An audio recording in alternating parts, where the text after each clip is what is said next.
Hey everybody, it's me again, Lila, and today we are on the second to last of the anecdotes. But like I said, the last one is the sting, so it doesn't really count. Um, and this one is memories.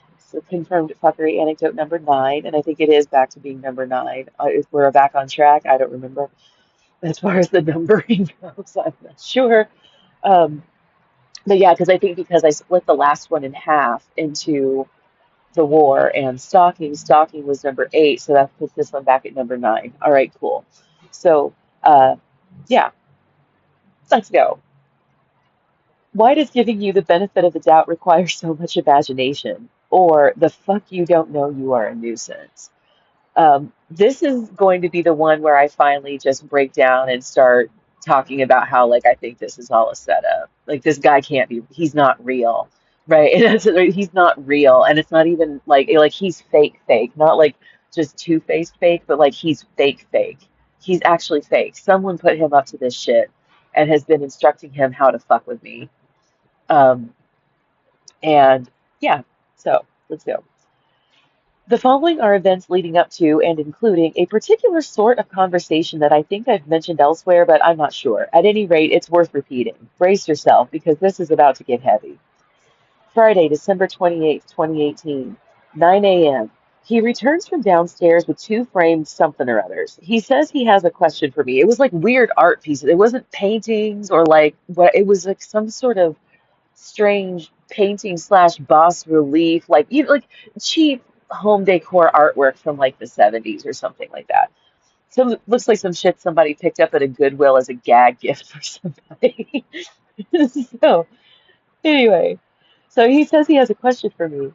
I think just spit it out for crying out loud, but say okay. He asks if I would like to sell these on eBay. It's two plastic bas relief pieces painted with some metallic paint to make them look bronze. One is of the Last Supper, the other is a crucified Jesus. He's like, "No, thank you." God, that's right. That they were religious. They probably came from a church, to be honest, like thinking about it, like, oh man. Okay, anyway. I say, no, thank you. No one will buy them. He says I would be surprised, and I rebuff him once again. He says he'll give them to Jane. I elaborate that it's not necessarily the quality of the art so much as the fact that the cost to ship them is too expensive to make them worth buying. He just ignores me. 11:15 a.m. Receives phone call. It's Jane, and she wants him to come downstairs. I know this because the volume on his phone is so loud that I can hear her plainly, even though I am in the kitchen doing dishes and he is in the closet on the other side of the wall. Okay, so like that reminds me too, like before I start doing this with playing the spades, because I feel like that's the second layer of the additional commentary, and then also just to kind of give people something to look at if they're listening or watching on YouTube or whatever. Kind of a twofer. We can have some spades action and listen to this, whatever. But anywho, um, that I'm going to then like embellish with a little bit more editing and reels and this sort of thing and make them more interesting videos. But I figured like in case there's somebody out there that's actually just straight up interested in listening to the story, that it would make sense to go ahead and do this first and still post it anyway, and then make, like I said, like more embellished, like fun to like watch YouTube videos. But then it's like this is still here in case, like I said, somebody wants to just listen. Anyway, I'm not going to go one more time. It's like repeating myself. But yeah, so this speaks to, and he says like he's not deaf and he can hear and whatever. The volume on his phone was turned up so loud. Oh, and when he would talk on the phone, right, he would shout into it so loud that the problem would be that I would have to hold the phone so far from my ear because of how loud he was shouting that I could then no longer understand what he was saying.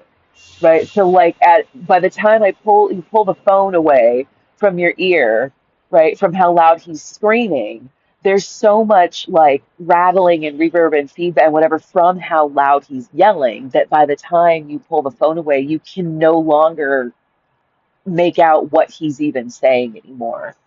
It's just a right? But in your ear, I'm not going to do it, don't worry. But it's literally like someone shouting as loud as they can right into your ear. And it's like that there's, I don't, like he's just even out of touch with physiologically how he fits in with the rest of humanity, right? Because even if you tried to tell him, like, dude, you scream on the phone, you talk way too loud when you're talking to other people on the phone. Weird deja vu, like saying that, it's like, I feel like maybe I've heard someone tell him that before too. Whether that, like, either whether it was Ralph or Reggie or Jane or Judy or Joe or any of the other people in the village, somebody at some point said this to him in front of me. I just getting that, like I said, just that weird deja vu feeling. Someone had told him that too, and he just kind of shrugs it like, oh, well, whatever. It's like, no, like you're actually like hurting people's ears. It's like you are trying to make other people deaf. I mean, it's like, what is your, right, whatever. Anyway, so back to this. 11:40 a.m. Returns from downstairs with a Slim Jim. He hands me the meat snack, then turns to go back down to give the art pieces back to Jane. So the whole building is in on some conspiracy to get me to sell things for them? I guess that makes sense since they've seen me come down to send 2 packages off with the mailman now, but I sell designer fashion items on Poshmark, not junk on eBay, but I digress. Now I have a Slim Jim. Right. So I think I mentioned before the Dress for Success program downtown at the YWCA and how like people will donate stuff and then they get so much in donations and what because it's for people to do job interviews and have or like to even have business casual clothes. Like if you got an office job or something like that and needed something to wear to work, but they receive so many donations that once a month they have a big sale and you can go and you can get stuff and sometimes even new with tags. And so you can just go down there and rate. I've always kind of thought of turning that into a side hustle that like every month you just go down there and spend like $100 and then turn around and try to flip it. Um, but I never ended up getting into doing that. But anywho, but that's the idea, right? So it's like that they've seen me mail packages. He's probably told them like, oh, she sells stuff online, but now people are thinking that I could just sell anything online and are bringing like wanting me to try to sell all this weird junk, right? And it's like I'm not doing that. Do you know what I'm saying? Like sometimes too, and it's just like that. How do you like invent a reality for someone else so that you can then take advantage of them doing that stuff, right? It's just very strange. It's like, oh wow, she sells stuff online. Hey, I've got a whole garage full of garbage. She can try to sell all of this stuff for me. Like, well, fuck you. Right? Who the hell are you to be putting like anyway. 12:30 p.m. He came back shortly after going back down to give Jane the bas reliefs. About a half hour, an hour to an hour later, he suddenly glances over at me and asks if I saw the snack he brought me. I respond that of course I did because he handed it to me. He then rambles on about thinking it was still in his back pocket, but when he checked it wasn't there. He saw it on my desk. I repeated the assertion that he had literally handed it to me. Then he said that I could have it. I repeated again that he had personally given it to me face to face when he brought it up from downstairs. Right, so way back at like 11:15 when he came up, he was like, here's this Slim Jim somebody had downstairs and handed it to me. And now he's making some weird ass big theatrical fuss about it. Right? It's just attention seeking behavior. Nobody does shit like this and they're right in the head. I feel as though I haven't represented this story quite well enough, so allow me to elaborate on the temperature of the room at the time. It made perfect sense for me, based on what he was saying, to simply continue reiterating that he had given the Slim Jim directly to me 30 minutes ago before he went back down to give Jane the artwork. So, like I said, I'm not like accurately verbatim representing the conversation here. In the moment when this was happening, everything he said was properly replied to with just repeating myself. When you gave it to me, you handed it to me and said, here, have this Slim Jim.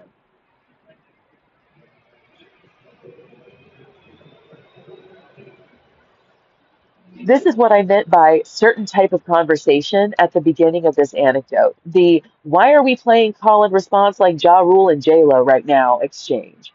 Moral of the story. Why didn't it just jog his memory to the fact that he had given it to me already when he saw it next to me and not in his pocket? Why did he ever start this conversation in the first place? Why didn't the conversation end when I reminded him that he had given it to me? Why did he respond to that assertion the first time by reiterating that I could have it? This is a great example of a narcissist not being aware of their own motivations and is the same context issue as is presented in the joke I used to open part one. So the joke in my book, it's one of my favorite jokes ever. Um, and it basically just has to do with somebody completely lacking self-awareness, right? But like I said, with this whole situation, I feel like normal people in a situation like this would forget that they gave you something already, but then when they saw it sitting next to you, remember that they gave it to you 30 minutes ago and then just go about their business. They don't turn it into some big dramatic skit that actually serves no purpose other than just being a conversation that you're having with another person. It's almost like it's worse than just talking about the weather, right? You're talking about something that just happened 30 minutes ago to the person that you had the experience with.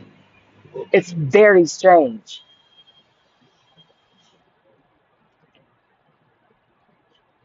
His motivation was simply to engage me in a frivolous dialogue, attention seeking, that he did not foresee ending with him being forced to admit a shortcoming, forgetfulness, as opposed to receiving yet another thank you for something completely ordinary and with the expectation of praise.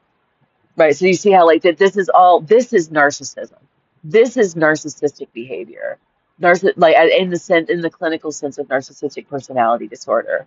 It's not an arrogance. It's a social stupidity that makes somebody look like they think that they're supposed to be the center of attention, even if they have to generate mundane scenarios in order to get it. So like when they're talking about like procuring narcissistic supply, it's they know they're draining your energy. Another way of thinking of this is like the difference between introverts and extroverts. It's like introverts derive a lot of their own energy from being by themselves and being introspective, and that being around other people drains their energy. And extroverts are the opposite. They get their energy from being around and being social with other people, and when they're alone, they kind of start to feel a little deflated and then they start running out of energy. And then they've got to go to happy hour or like do whatever to get their social energy back up. Nothing wrong with that. Narcissists take that to a weird extreme, right? Where it's not about feeling more energized when they're in a group of people or being social or whatever. They specifically desire having pointed attention from another person, regardless of how they have to achieve getting it. So, in this sense, it's also kind of like pathological lying. So, like, pathological lying is not that someone lies all the time about things that make sense to lie about. Pathological lying is lying about things that don't make any sense to be lying about just because you get a kick out of lying about things. So, um, like if somebody's like, "Oh, that's a really cute outfit," right? Like, where'd you get those pants? And you know that you got them at Old Navy, but you tell them you got them at Forever 21 just because you get a kick out of lying. That's pathological lying. Other people are just a lying son of a bitch, right? It's kind of when people say to you, like, there's a difference between perfection and OCD, right? But that it's like there's these nuances when it comes to mental illness where it's like that you got to stop calling yourself OCD when you're just a perfectionist, right? Like we're all irritated by the wonky tile, right? We're all irritated by the silly spelling error on the grocery store tag, right? Like we're all, having the you had one job moment looking at some of this stuff, right? It doesn't mean you have OCD. Your OCD is not triggered. Your perfectionism is triggered, right? Your desire for symmetry, right? This same thing that basically every fucking human being experiences. Like you're just normal.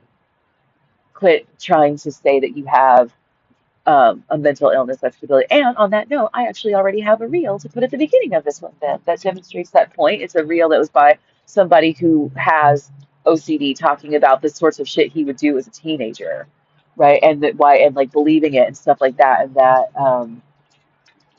that it's odd, and like the way that even just trying to represent OCD in TV and movies is completely off base, and doesn't really treat it like the illness that it is, right? People with OCD think that if they don't turn the water on and off 10 times before they finally step in the shower, their parents are going to die in a plane crash or some shit, right? There's a terrifying dread of some, like there's some threat of punishment. And I feel like because if you're watching this with the YouTube and saves, you will have seen the reel at the beginning of this, so you'll know. But just for the people that might be listening to this later, right? This guy, he thought that in order to burn off some of the radiation on Earth so that we didn't like explode or whatever, like he had to run a microwave empty for 33 seconds, like multiple times throughout the day. And that by doing this, he was literally like saving the planet. And that in the moment of doing it, right, that you know that this is stupid, right? It's silly. But the dread, the fear, and the anxiety, um, is so great. It's like an itch that the only way to scratch it is to do this silly ritual, right? It's kind of like when you get a song stuck in your head, the way to get the song out of your head is to just listen to the damn thing. You know, if you have a craving for a food, it's not going to go away until you eat it, right? There's nothing you can do about it. Obsessive compulsive disorder, right? It's not walking down the sidewalk and noticing that one square of concrete is a lighter shade of pale. Okay, like get over yourselves. Anyway, I've gone on about that long enough. But now hopefully like you understand like how this relates to narcissistic personality disorder and narcissism. It doesn't really have much to do with what we think of when we think of people being in the general, like the colloquial sense of narcissist, right? Of being someone who's completely vain and full of themselves. In the clinical sense, it has more to do with an unnecessary need to draw attention to oneself, right? So that's that's basically it in a nutshell. So my hypothesis that I came to from dealing with him, that I then wrote the book about, um, is that when their brains take in and so like I said, this is my theory, this is my hypothesis, this is not some kind of scientific fact, but this is my suggestion, right?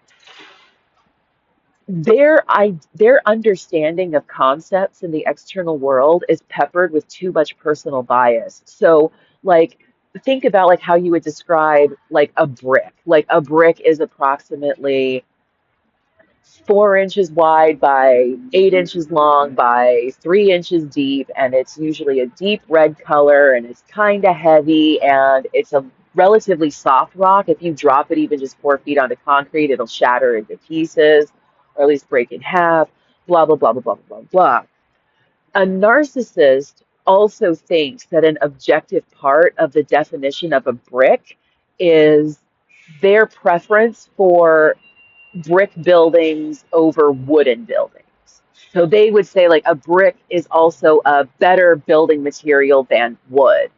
And let's just say I'm not some sort of like masonry versus carpentry expert here, but like let's just say for the sake of argument, that's a situational bias, right? There's a time and a place for every building material, and that's not necessarily true that brick is always a better choice than wood.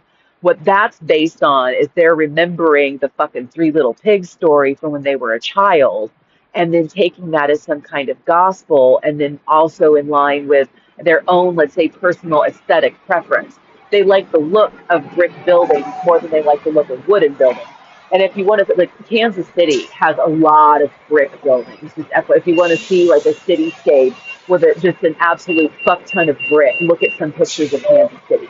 So anyway, um, but all that being said, right? So that it's like it's not actually part of the objective ontological definition of a brick that you have all of these certain like these aesthetic and subjective ideas about bricks. But once if you're trying to discuss, right? So let's say like now this narcissist who has this affinity for bricks is asking you to build them a deck. They want to add on a deck to the back of their house. And now they're going on and on about how they want it to be brick. And you're like, bro, people usually just have their decks made out of like weather treated wood, right? Like, I don't think I've ever seen a brick deck, right? So they're like, it would be cool if you build the deck out of wood, which is more than sufficient for building the deck, and then maybe we could add some brick accents, like an actual fireplace, or maybe even a brick oven that you could like make pizzas in, or something out here, like I said, like a little fireplace, or do like some brick accent around the side, or like something like that. But that building the entire deck out of brick is serious overkill, right? Right? And this, you would never convince this person to have a wooden deck. That's where the behavioral problem of dealing with someone with NPD comes from, is that you will never get that person to understand that they should just have a wooden deck. So you go ahead and you build them their brick deck. And now every time people come over, they're like, hey, come to my back, you can check out my new deck. People see the brick deck and they're like, because you think about like what you think of like a deck out on the back of the house and it's just wood, right? So it's like that people are thinking, oh yeah, let's go see their cool deck. They step out and they see this like crazy, basically like brick porch situation. If you happen to have a brick deck, I'm not hating on you here. It's just an example. Relax. But like that, they're like, oh, it's brick. The narcissist is going to see that as like some sort of awestruck reaction, like, right? It's so cool and different. Like, oh man, I just really prefer bricks to wood, and I just had to have it. And oh man, you wouldn't believe the grief the contractor tried to give me over this, and blah, blah, blah, blah, blah. But all the while in the back of your head, you're like, it kind of looks like shit, right?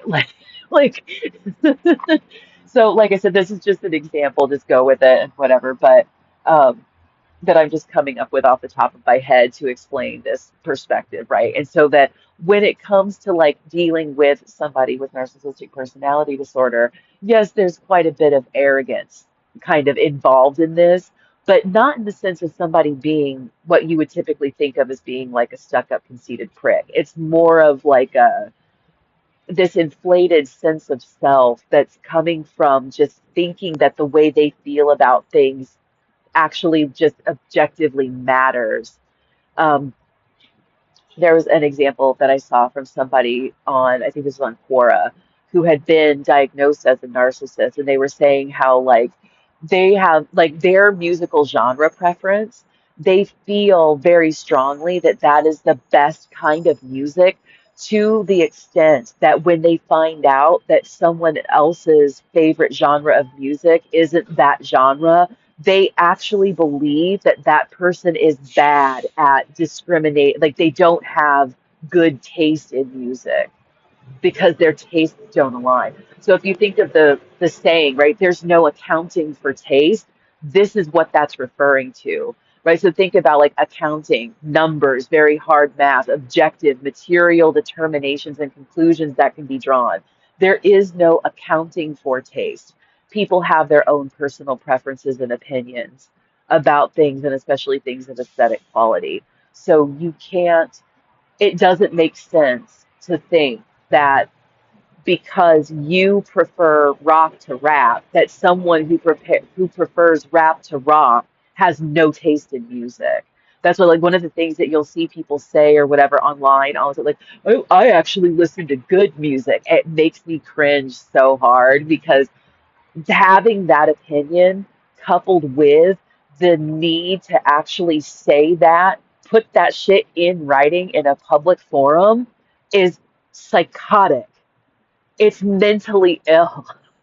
Fucking relax, right? Okay, so you don't like this particular style of music. Why is this? It's like if you don't, it's like when you engage with the content and you leave that comment, the algorithm is going to continue to show you this crap. And I think that this is where like people think like, oh my God, like the whole world likes this trashy style of music. And it's like, no, you just don't like it and you can't shut up about it. And so now you fucked up your own algorithm by interacting with content that you don't enjoy. That's on you, buddy. So, can't fucking stand that guy. Oh my God. Okay, anyway. Ugh. Anyway, not even gonna go there. It is what it is. Anywho, my little Micronesian boyfriend. He's not my boyfriend, but like it's the guy that is around the bus stop over here quite a bit. And he's forever trying to talk to me and tells me that he thinks I'm very beautiful, which is cool, but like move along. Okay, anywho, just saying. So, anywho, but that's a little taste of like what we'll get, like the sort of things that'll be when I start actually talking about the book, which I'm mentioning here as part one, um, which is my explanation, my dissertation on my hypothesis about narcissistic personality disorder in depth using the alternative model for the diagnostic criteria of personality disorders, using both him and then my college roommate as examples. But the thing about that is like either either I have just found myself in situations where I'm living with really severely narcissistic people, or whatever is going on is making people act like this, right? So the conspiracy theory angle on this makes it that their their problem isn't that they have narcissistic personality disorder. Their problem is that they're participating in whatever this fuckery is, and it makes them look like they're really full of themselves, right? Because they're being driven to constantly interact with me in these weird ass ways, right? But all that being said, right? So if I want to give him the benefit of the doubt, it requires ascribing an implied meaningfulness to the reception of the Slim Jim. Think of it like the scene in Men in Black when the coroner chick is trying to signal to Jay that the alien is under the cart, but he thinks that she's being sexually forward. So, in other words, the Slim Jim must symbolize something else that he assumes is known or knowable to me and is something that I should care about enough to discern from his frivolous attention seeking displays. He wasn't asking me if I got the Slim Jim. He was asking me if I understood the message that he gave me as represented by the meat stick. Do you see what I'm saying? Right. So if you haven't seen Men in Black, I feel like this is kind of funny that this is the second time I've mentioned that movie. Um, but it's then she's pointing at the car. She's like, "There's something I need you to see down here," and she's like pointing down, and he's like, "Ah, girl, and they're like showing it. She's just like, no, like or whatever, because the thing is hiding under, like she's got like a cart in front of her with like a tablecloth cover over it, and she's like, I want you to lift the cloth and look under the cart, right?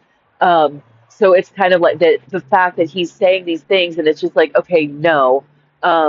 Or like if you've ever watched the game show, the $25,000 Pyramid, right? Where like you've got the clue and you need to get this person to say what the clue is. And every time they don't guess right, you have to kind of come up with a different way to describe it or try to get them to say the clue word, right? And so it's like that I don't know what he's expecting me to say or grasp from this, but the only thing there is to objectively grasp is, yes, thank you. I will eat the Slim Jim later. You gave it to me 30 minutes ago when you handed it to me, looked me in the eye, and said, here, you can have this meat snack, right? That's all there is to it because I don't know what else is going. I have no context in which to understand what he's saying in any other way. So he's either painfully fucking full of himself, an attention-seeking son of a bitch, or he's involved in something, right? He's continually trying to talk about Fight Club, and I've never heard of Fight Club. Right. So this is why, like I said, that it's like, why does giving you the benefit of the doubt require so much imagination? It makes more sense to just say, he's just a fucking prick and keep it pushing. There's no reason to stop and think twice about the things that he's saying. Now, the funny thing about that is even growing up, I used to get in little tuffles with my dad and stuff a lot where he'd get upset and say like, "Oh, you take everything the wrong way," because he would say something or do something or whatever that was kind of offensive or whatever, and I'd get, kind of like, "What the heck? Like, why would you say something like that?" And he's just like, "You know what your problem is? Like, you take everything the wrong way." But it's like I don't know how else to take what you're saying. I don't have any other context to pick up what you're putting down. So this particular behavior is actually something that I've experienced from another guy in my life, which is funny too, because this dude is the same age as my dad, almost like within like 2 years of each other, almost to the day. Okay, so like same age group of dudes, lots of similar interests, like the motorcycles and the type of TV shows that he watches and like all of this stuff, right? He was a lot like my dad. My dad's hard of hearing, forever on the phone, like I can't hear you or understand what you're saying. And I'm like, how can you not? But now I always think like they didn't mean literally can't hear you well enough to understand. They can't parse what I'm saying in the game language, right? I don't understand how what you just said relates to Fight Club. And it's like, because it doesn't, because I don't even know about Fight Club. And throughout all of this, like, no one has ever been able to figure out that I don't know what anybody is fucking on about. Everybody around me just, well, and not everybody, but like a lot of people, especially people that I'm expected to have and maintain these like close relationships with, are completely wackadoodle. They're completely out of their minds. The fuck? Right? And it's like I said, like I have plenty of friends. I've spent plenty of time in my life around people that I've never encountered this problem with. Way more than people that I've encountered the problem with, right? The people that I've ever encountered the problem with, like I said, is like my dad, sometimes my mom, this dude, and the girl I lived with in college that is also then the second subject of my book. Like that it's a literal handful of people, but they're people that were for one reason or another like important to my life and people that I had to spend copious amounts of time around. Right? So it's weird. That's the sense in which I'm just like there has to be something going on that either people think I already know about or the mission is about trying to get me to understand what's going on, right? That it's like that's the game. It's like playing charades. They're trying to get me to guess the movie title from all of their weird ass behaviors, gestures, and things they say. And I don't even know where to begin,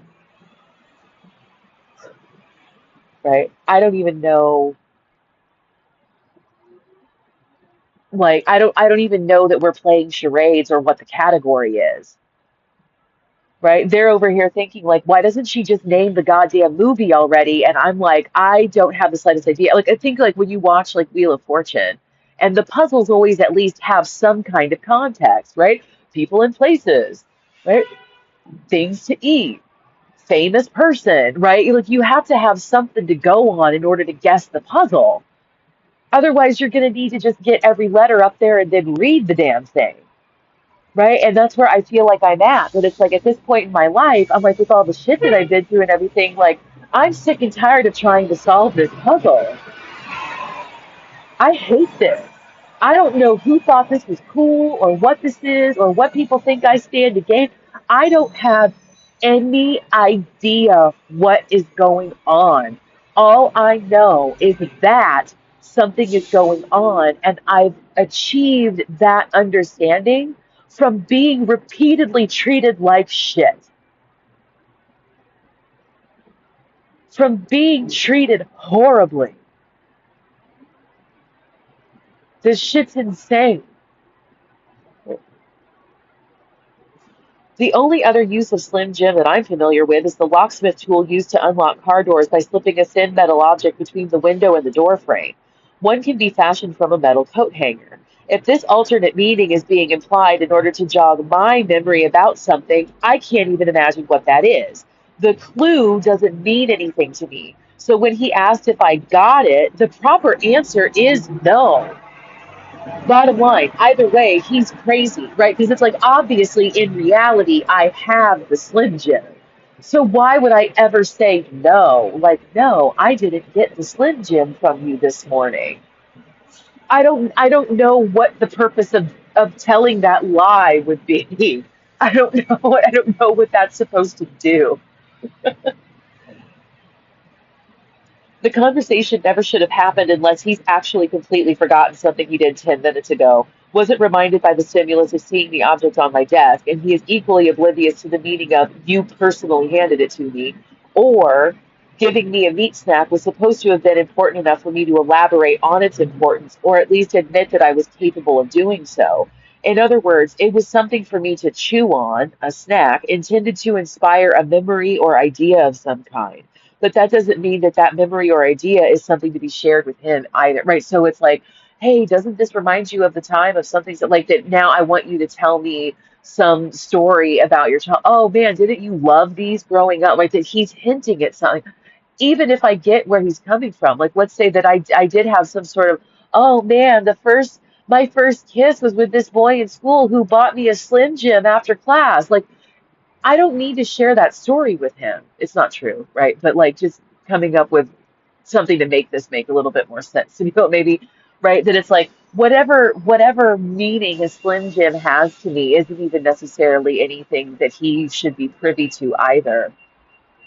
So why are you trying to pressure me to tell you something that's none of your business, right?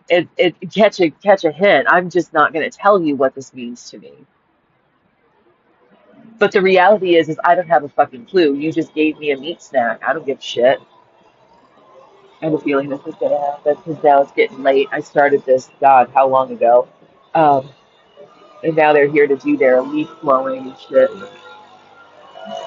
Great. All right. Well, since I'm going to have to bounce, I'm going to cut this here and then I'm going to pick it up in a minute when I get to my next location. Indeed. So let me put it together for you. This is perhaps an interesting walk down my memory lane. I'm going to just let it flow out of my brain, down my arms, and through my fingers. Stream of consciousness, I think it's called. Here goes.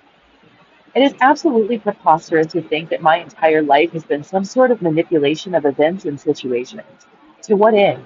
By what means? I choose to err on the side of he's an idiotic bastard than he's an agent sent by some group of people to serve some clandestine purpose that I have somehow been left in the dark about for 36 years.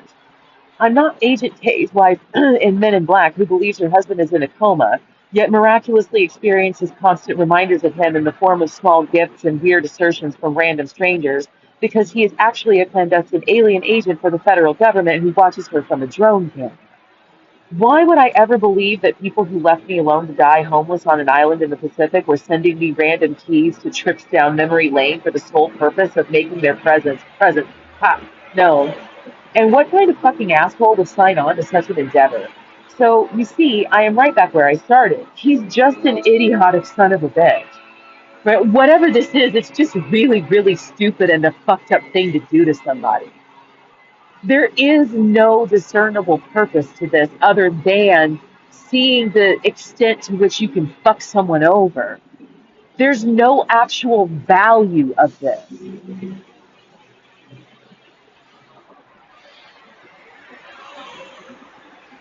Even if I'm Alice and this nightmare is my wonderland, he is either stupid enough to be duped into helping them, or enough of an asshole to agree to it. Let's abandon this bullshit and move on to the universal lesson to be learned here. Wait, you know what? Before we do that, let me explain how my life is like the Hunger Games. I was encouraged to move here, to Hawaii in general, and like anywhere that I've gone, I've been encouraged to do it. And when things didn't work out, I was either ignored or my situation was. A lot of people just carried on business as usual and acted like I wasn't in dire straits. I have almost died, legit almost died twice, three times if you count being genuinely suicidal at one point. And it's as if they expected this to happen. If I call scared and alone, any and everyone was just apathetic as fuck. I can still hear my dad telling me this might be the last time we see each other alive shortly before I left. I wish a motherfucker would.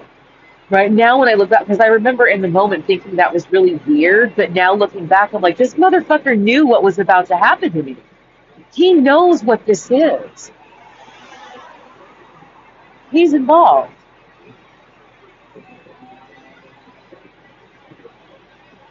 I think people just don't know what to say was another thing that I've been told. That's not a fucking response.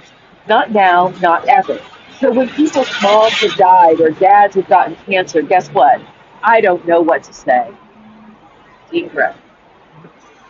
Whew.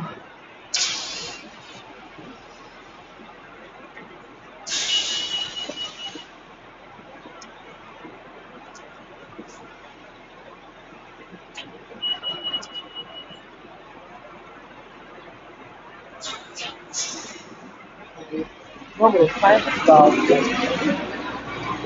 Tons of people got off that bus. The bus was packed. Okay, anyway, she being the college roommate, right? She once told me that I think too much, to which I replied that I don't think most people think enough. I still believe this. There was also the time when, during some conversation, hell, maybe it was the same one, I said that I don't know why we think so much about finding intelligent life on other planets. I'm more concerned about finding intelligent life on Earth. The longer I live, the more needle in a haystack this search seems to be.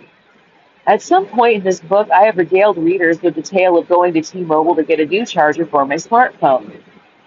I feel like this story comes up multiple times, and this is just so freaking awkward. After standing in front of the display of chargers and speaking to a sales rep for a few minutes, he chimed in with the ingenious idea to tell the sales associate that I was looking for a phone charger.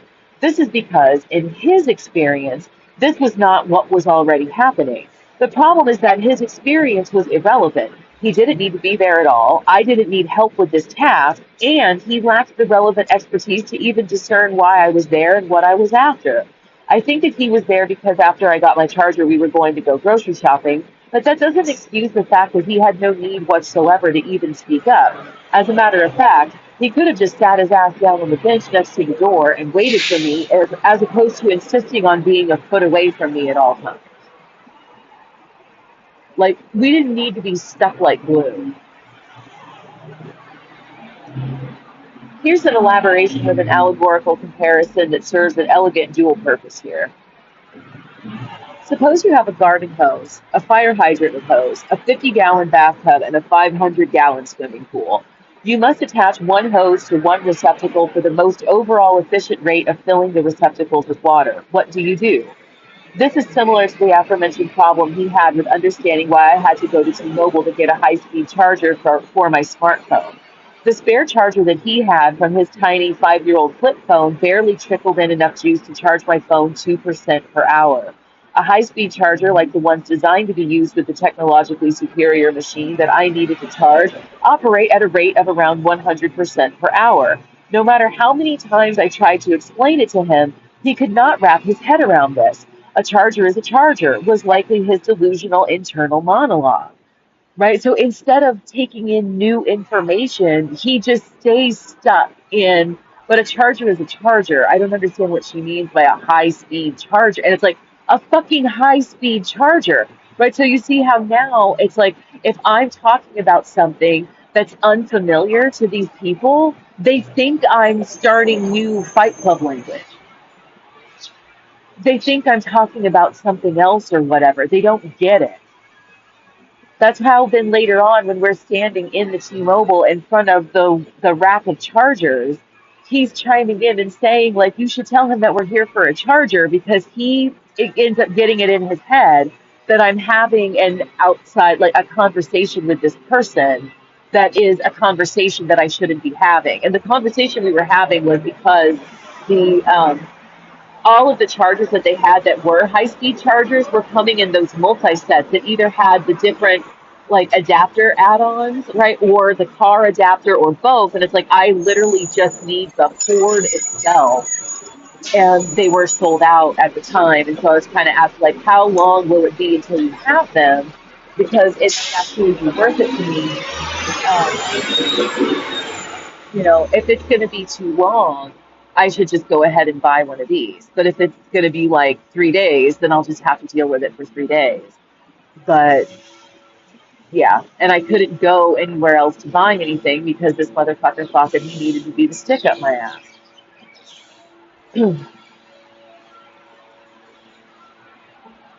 It made absolutely no sense to him whatsoever, and I guess likewise, the items that the sales rep at T-Mobile was showing me that day didn't look like phone chargers to him either because they all had the high-speed charger with the kits that also came with a car charger.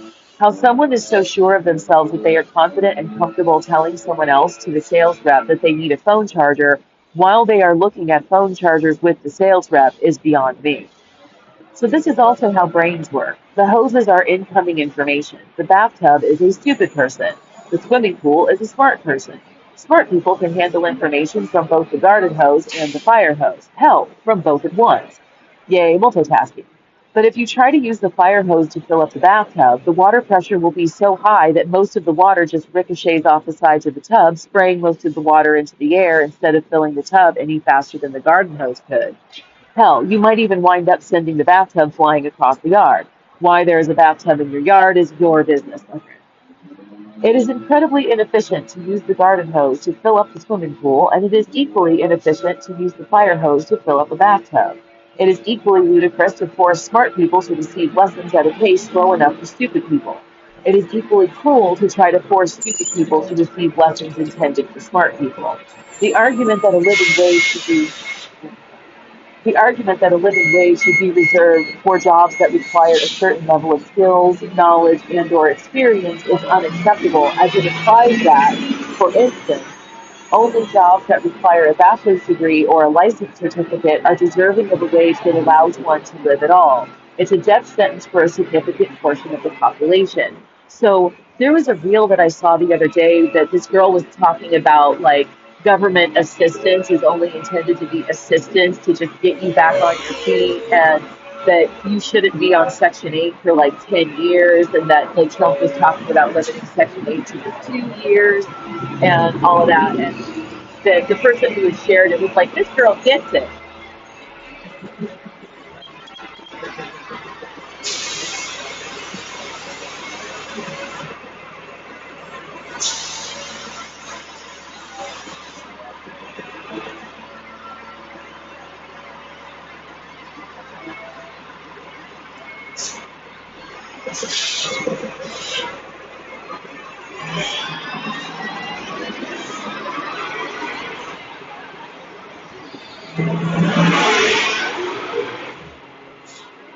Thus, um, but the problem, and that I think a lot of people don't understand, or just for one reason or another, is that in a lot of situations, for one reason or another, people who are receiving things like Section 8 and other government assistance and stuff like that, they're already on their feet. They're already as on their feet as they're going to get. There is a chasm between what the average person is capable of and what exceptional people who are, say, able to go to college and get degrees or become doctors or have the money that they were born into, the privilege or whatever, what have you. There is a huge gap in ability, whether it's just from the dumb luck of birthright or actual ability or one thing or the other, between most average people, right? And so in a lot of it, it's like, you'll be saying, oh, this is only supposed to be temporary assistance while you get back on your feet. But for that particular individual, it's like, quote unquote, getting back on her feet would be just finding some dude that would marry and take care of her. Right. But it's like, so yes, put a time limit on this person just finding somebody to shack up with. Right. If a lot of people, and like I said, like, I'm not trying to insult anybody with this, but it's like, if in general, right? Most, say, minimum wage entry-level jobs only require an IQ of 90, right? But according to things about intelligence and this, that, and the other, it requires an IQ of around 115 to be capable of completing college. Right. So if you're telling somebody with an IQ of 90 who barely graduated high school and is now full time like a swing manager at Walmart, who's barely able to pay their rent and keep their kids in clothes for school or whatever, that they need to get off Section 8 in 2 years. Well, the solution to them getting off Section 8 in 2 years is Walmart paying them more money.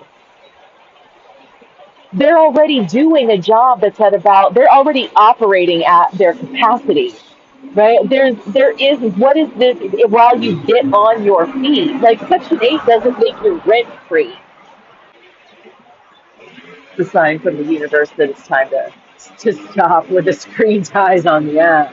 Anyway, but yeah, so like I said, I'm just saying that it's like dealing with this guy in particular, right? That it's like if you were to say to him that his disability or like that his occupation of this government housing facility where his rent is only $250 a month is just a temporary assistance with like it's not assistance in the meantime while you find a better job or come up with a way to have a greater income.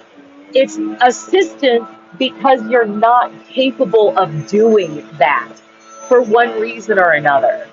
Right? Like some people are on such because like with their kids, like single parents with children that just because of the cost of childcare or whatever's going on, like they can't work a particular job or go back to school right now or whatever the heck, right? You know what I'm saying? So, yeah, for some people, maybe it's temporary.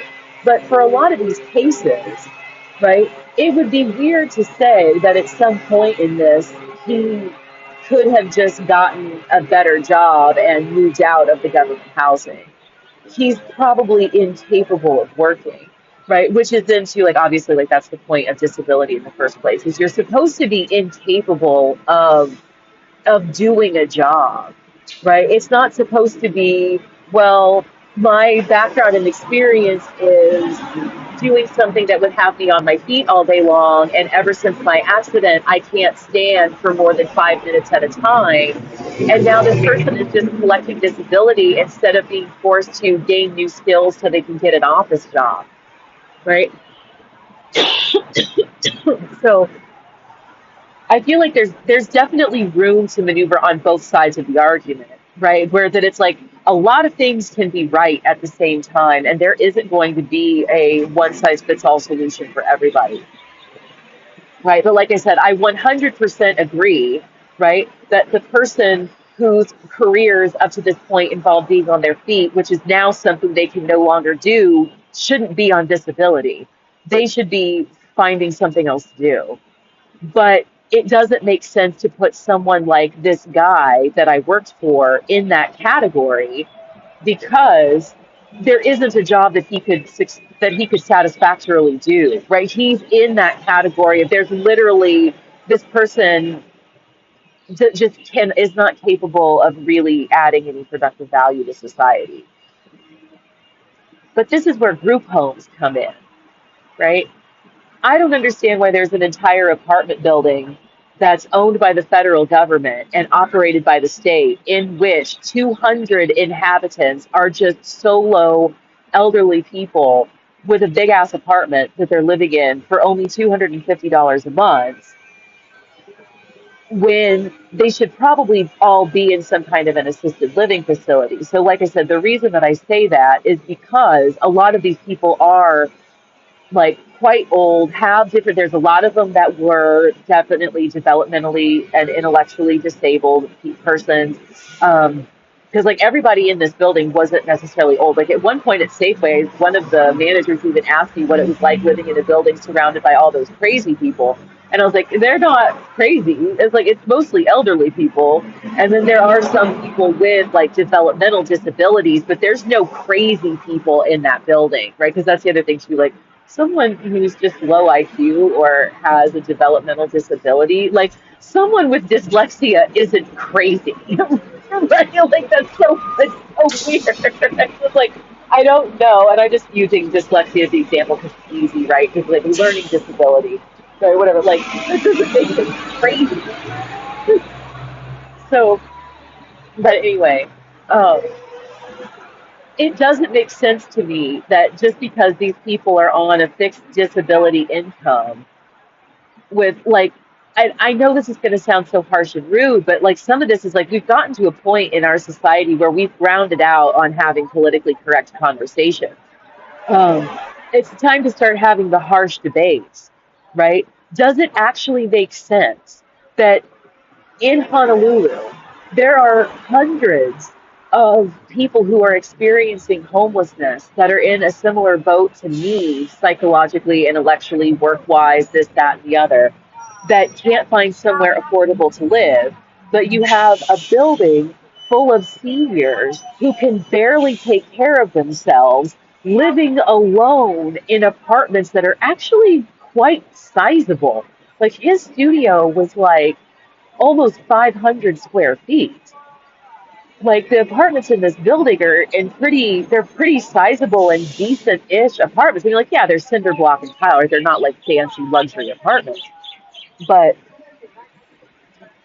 to me, I mean, even if it was just situations like with the one that I was in with him, right, where why don't they partner some of these people up with somebody to at least just be living with them to kill two birds with one stone? This older person is no longer living alone. And this younger person that could be having a job and like a reasonable quality of life who just needs somewhere to live could live with them in exchange for the room, right? So it's like that you would just live with them for free. Like I said, like there wasn't really anything wrong with the situation of me living with him other than he was just not a good match for me, so to speak, right? It's also a little awkward to share a studio. I feel too like the fact that we were cross gendered. So I mean, like it would have made more sense if I was living with his neighbor, the Korean lady who didn't speak any English, than to be living with him, the guy who doesn't know how to shut up and leave people alone. Right? So just saying, right? That it's like it's just a thing. So and before you're like, oh, blah, blah, blah, blah, about this whole situation, bro, the stories that I heard of people who passed away in the building and how they were found deceased are like horrifying. There was a lady that died because she slipped and fell in the shower, and when she tried to catch her grip, she turned the hot water on all the way and she scalded to death. Like, this is not something that's born of some weird, like, just a personal vendetta or vindictive, right? This is like, nah, there were some gruesome tales of how people ended up, like, there was this one guy that was so belligerent and pissed people off so many times that people would actually call the cops and whatever. And he effectively committed suicide by cop when they came to the door one day and he rushed at him with a knife and they shot him to death. Like, we're talking, these people should maybe not be living by themselves. Okay. like like at his age he was at a point, right, like I said, that he's having cardiovascular issues because without someone to prepare him actual meals, his cooking expertise is limited to canned food, spam and eggs and ice cream, right? The man barely ate a vegetable, and so it's like, yeah, he definitely benefited from living with somebody that could at least make proper meals. And I know just from being a single person and whatever, that it's actually really hard to eat well as a single person because everything is always sold in like huge packages, this or that or the other. And it's like, it's easier to prepare healthy meals for groups of people. Um, like buying in more bulk too, right? And stuff like that, where it's like it would be so much more cost effective. When I had my little apartment, all I had was a dorm fridge with like barely a freezer, right? So like going to Costco and buying like a 5 pound bag of frozen vegetables or something was like off the table because that would take up my entire freezer.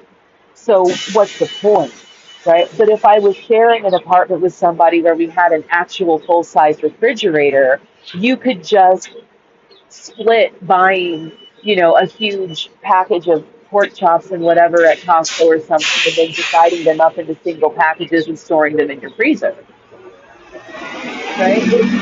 Things become much more affordable when people are partnered up or living in groups of multiples, which is why there's always like the pressure to like keep the nuclear family intact, right? It's like things would just be so much easier if people would just pair off, which that leads me to a whole other can of worms about when it comes to things like marriage, that it's like the whole idea into it like marriage of convenience, right? And stuff like that. But it's like that's where that comes from. That it's like in this life, in this country, it is so much easier to get things done if you have a partner. But that partner has to be a legally recognized partner. It can't just be a roommate, right? And so that's why people do this marriage of convenience stuff. But then it's like if we just said, you know what, you can life partner with anybody you want to life partner with, and quit basically bringing sex into the conversation. Just make it about being able to survive and leave shit alone.